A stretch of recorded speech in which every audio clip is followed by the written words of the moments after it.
Hey guys, I have a really busy day today, but I wanted to get this video uploaded fast before I start my day. I'm going to do kind of a one-size-fits-all for all of our different tiers. I'm going to talk a little bit about the case of Betty Broderick, a little bit about the case of Darley Routier, and a lot about the case of Christopher Watts. Okay, here we go. We'll start with Betty Broderick. In my opinion, Betty Broderick deserves to be set free. I think society failed Betty Broderick, and I'll just tell you right off, this is the theme of this video for all three cases. I think society failed Betty Broderick. I think society failed Darley Routier. And I actually do believe that society failed not only Christopher Watts, but also, and more importantly, in my opinion, society failed little Bella and Cece. So I'll start with Betty Broderick, like I said. In early November of 1989, Betty Broderick snuck into her ex-husband's home. I'm searching for a pen here. I like to doodle while I talk in case I think of something along the way, and then I'll go ahead and jot something down. Hold on here, I gotta find my pen. Here it is. Got it. Okay. Sorry about that. So, Betty Broderick snuck into her ex-husband's new home. She claims because she was going to beg him one last time to leave her the hell alone, her words. And if he refused to hear her, then she planned to commit suicide right in front of him. That's why she brought the gun along. She planned on committing suicide right in front of her ex-husband if he refused to hear her final plea to leave her the hell alone. She would later say that she wanted him to have to live with the visual, evidently, of what he had forced her to do. To which I typically say, as if he would have cared. Betty Broderick was not convicted of premeditated murder. She did not plan to murder anybody. She planned to kill herself. And let me tell you something. From what we've heard about this case, I think that's exactly what her ex-husband's plan was, based on the way he treated her. I think he was pushing her to commit suicide.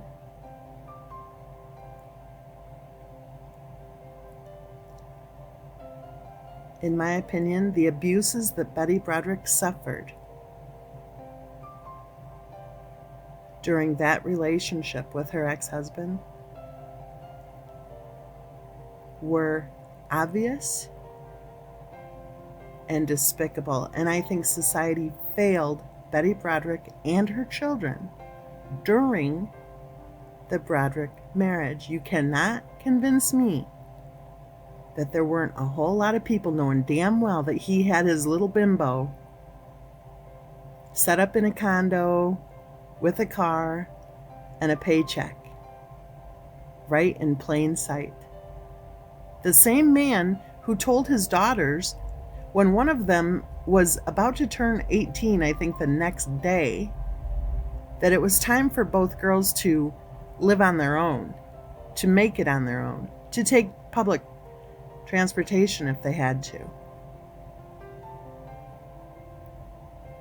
So when his bimbo was 22 years old, he didn't mind at all totally supporting her from that day forward.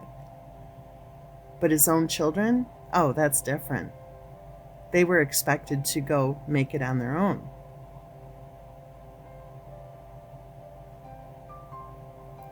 Did you know that the case file suddenly disappeared from the courthouse during the divorce proceeding? Yeah. And then it suddenly reappeared.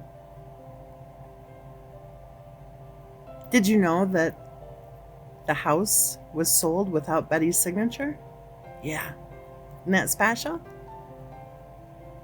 Did you know that according to Betty's defense team, they had some sort of evidence that Betty's ex-husband was actually searching for somebody to kill her? Did you know that there was a whole lot of evidence of abuse that was not allowed to be presented at Betty's second trial? Because remember, her first trial ended with a hung jury.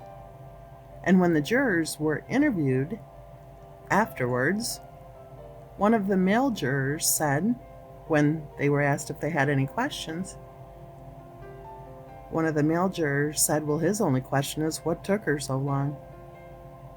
So the second time around, for the second trial, a lot of the evidence that was presented at the first trial suddenly wasn't allowed to be presented. Why? So to sum up my opinion on the case of Betty Broderick, I think it's time for her to be released from prison. I think she's suffered enough. In fact, I think if she would have committed second-degree murder based on all the circumstances of this case, I think if she would have committed second-degree murder even just 5 years later, after the Violence Against Women and Children Act was enacted into law, I think it's possible that Betty would have been found not guilty. Now, the case of Darley Routier.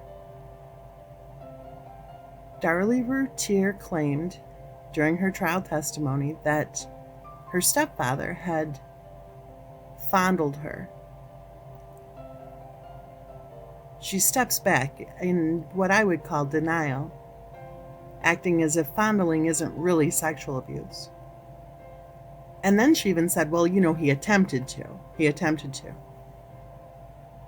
But then she said that the first time it happened, she was 8 years old. So he attempted to fondle her how many times? And why, a couple of decades later, as an adult, was she sitting there in court trying to minimize what happened? Sorry, but if your stepdad is fondling your 8-year-old, I'm sorry, I said that wrong. If your stepdad is fondling a little 8-year-old girl, there's a serious problem there. And one has to wonder how it could be that there would have ever been any possibility of another attempt to fondle her. See what I'm saying? He was the same man who Darlie handed her kids over to just 3 weeks before the murders to spend the day with him. Talk about denial. Do I think society failed Darley Routier? I think society definitely failed Darley Routier. Not only when she was a child, but also when she was in her 20s. And she was depressed, and she was contemplating suicide. And her best friend said, Darlie, please get help. Please, you need help. And Darlie responded that she realized she did need help, but she was afraid to go for help because, Darlie said, it wouldn't look good down the road in a custody battle. You see, this was back in the 90s. And back in the 90s, it was taboo to go for counseling. So Darlie didn't get the help she needed. And then I think society failed Darlie once more when she was sentenced to die. Where were the experts at her trial to testify about the impact on adult women of childhood sexual abuse? Where were the experts to talk about Darlie's state of mind?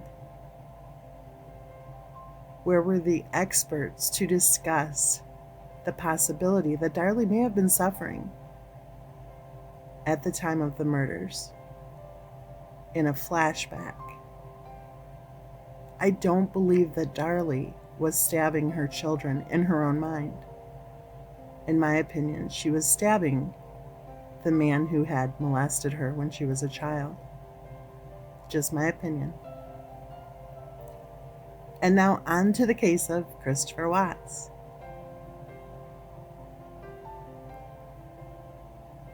There's another channel creator. Her name is Simcast, Simcast. She's very well spoken. She has a way of communicating on her videos that I find very entertaining. She also has a really cool accent. So her content is content that I like to listen to. Even though she and I don't agree on much, I still enjoy hearing her videos and hearing her opinions. She's made a couple of videos about Cindy Watts. And she's saying that Cindy Watts was using me, using my channel. And I'm like, using me for what? I don't understand. And she's saying that Cindy Watts was love bombing me when she sent me those chocolate covered strawberries. And I'm thinking, huh? Love bombing? What? And I really, looked at her stance, I guess, and thought, I don't think so. But I'm beginning to think so. I think she might be right. And I remembered something this morning, actually, that I hadn't thought of before, but within the context of Simcast's videos that she's done about this issue, I'm going, wait a minute here. There was a point when Cindy Watts kept saying to me that Jamie, her daughter, wanted to speak with me. And I would say, well, why hasn't she called me? Because, I've been discussing true crime cases and writing books on true crime cases for over 13 years. And I make it my policy to not contact people who are connected to any of these true crime cases. But it's not to say that people who are connected to these true crime cases are not contacting me. If somebody wants to reach out to me, as in one case, just a totally different case than the case of Christopher Watts, one of the grandmothers reached out to me and said thank you after she read the book that I did on her granddaughter's murder.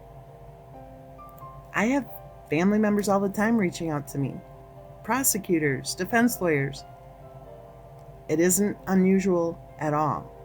Over the years, more and more, it's become the norm for family members, friends, and those involved with the cases themselves to reach out to me, even just with an email or a phone call.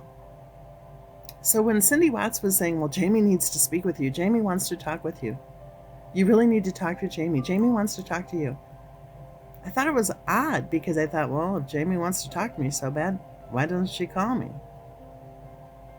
And finally, I don't know, 3 or 4 phone calls later, Cindy is giving me Jamie's phone number saying, please call her, she wants to talk to you, blah, blah, blah.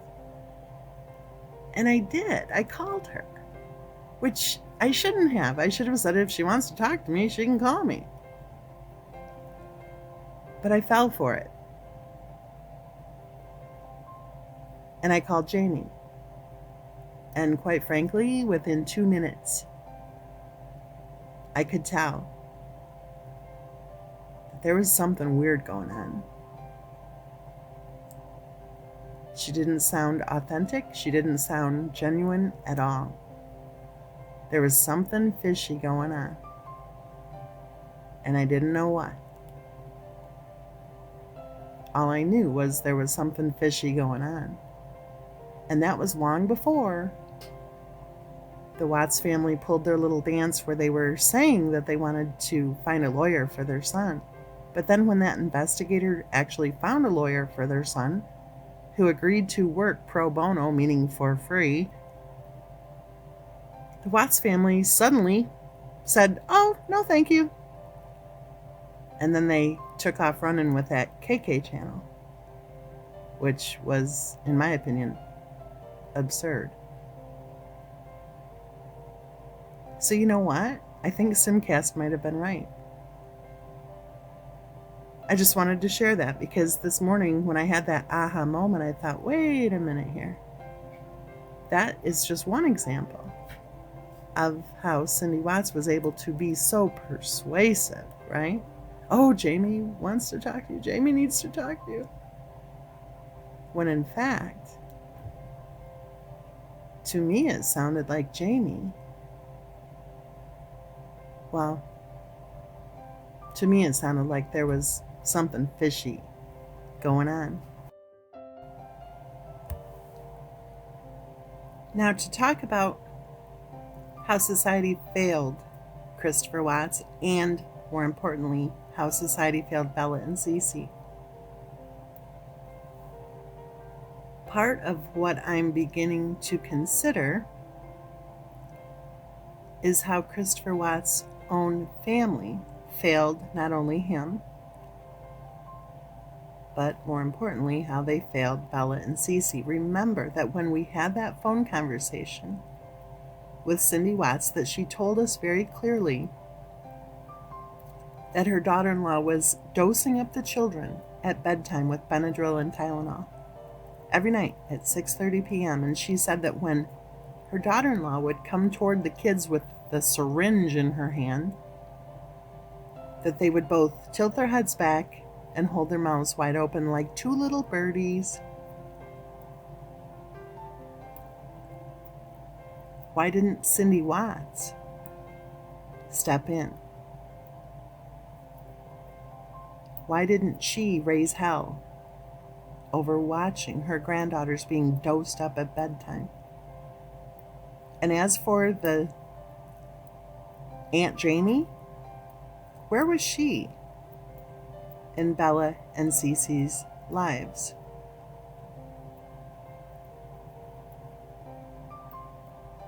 Just food for thought. What do you think? And think about the bigger picture too. They weren't the only relatives. Why didn't Ronnie step in? What about all of the people on social media who sat back and watched her, Christopher Watts' wife, say, oh, she gave the girls lots of Tylenol. Oh, the kids are sick again. Both kids are sick again. Both kids are sick again. Why didn't any friends on social media say there's something wrong with this picture and do something about it? Why? Were they more afraid of Christopher Watts' wife's temper? Because remember, we were told everybody walked on eggshells around her. Then they cared about the safety of Bella and Cece? I hope not. As far as failing Christopher Watts, I think the moment that his family failed him was when, after the wedding, they pretended that there was nothing wrong. Consider the dishonesty that had to prevail in that dysfunction. And consider the tragedy that occurred 5.5 years later. So on that note, I'm going to take off and get started with my busy day. Everyone have a wonderful day. and I will upload another video tomorrow morning.